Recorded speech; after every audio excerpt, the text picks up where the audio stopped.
बघा विद्यार्थी मित्रांनो, आता प्रश्न दुसरा बी मध्ये पुढील वर्ग समीकरण अवयव पद्धतीने सोडवायचं आहे. मार्च 2020 च्या प्रश्नपत्रिकेमध्ये दुसऱ्या प्रकरणावर वर्ग समीकरण याच्यावर आधारित हा प्रश्न विचारलेला आहे. 2 गुणांसाठी हा प्रश्न विचारलेला आहे. बघा आता हे कसं सोडवायचं, अवयव पद्धतीने आपल्याला याच्यामध्ये सोडवायचं आहे. आता अवयव पाडायचे, गुणाकार किती आणायचा आहे बघा, आपल्याला याच्यात गुणाकार किती आणायचा आहे, 54 आणायचा आहे. आणि बेरीज किती आणायची, आपल्याला 15 आणायची आहे. बेरीज आपल्याला किती आणायची, 15 आणायची आहे. आता बघा तुम्हाला काही नियम मी सांगितलेले आहेत की आता शेवटचं पद काय, धन आहे, मधलं पद काय आहे, ऋण आहे. आता याच्यामध्ये अवयव काढताच नीट लक्षात घ्यायचं की शेवटचं पद जर धन असेल, मधलं पद जर ऋण असेल तर मधील दोन्ही पद आपल्याला ऋण घ्यावी लागतात. मग आता कोणत्या पदामध्ये 54 येतात, 9 सखी 54, 9 आणि 6. मग आपल्याला याचे अवयव कसे पडतील, -6x - 9x. कारण गुणाकार जर केला 9 आणि 6चा तर काय तो धन 54 येतो.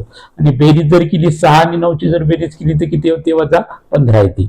मग आपल्याला याच्यामध्ये मांडायचे आहे x चा वर्ग -6x - 9x अधिक 54 बरोबर किती आहे, 0 आहे. मग याच्यामधून कॉमन काढा, याच्यामधून कॉमन काढा.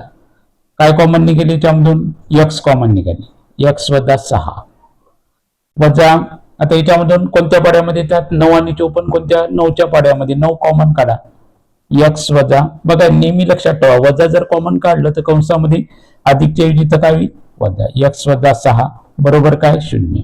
म्हणून अवयव काय येतात, x - 6 एका कंसात घ्यायची, दुसऱ्या कंसात x - 9 बरोबर काय 0. अवयव नेहमी घ्यायचं बघा, x - 6 या दोन्हीपैकी एक घ्यायचा आणि x - 9 हा एक अवयव घ्यायचा. म्हणून काय होईल, x - 6 बरोबर आहे 0 किंवा x - 9 बरोबर आहे 0.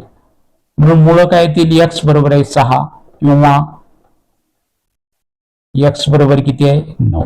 म्हणून आपल्याला खाली याची मुळे बरोबर आहे 6, याची उकल म्हणतो आपण किंवा याला मुळे म्हणतात, 6,9.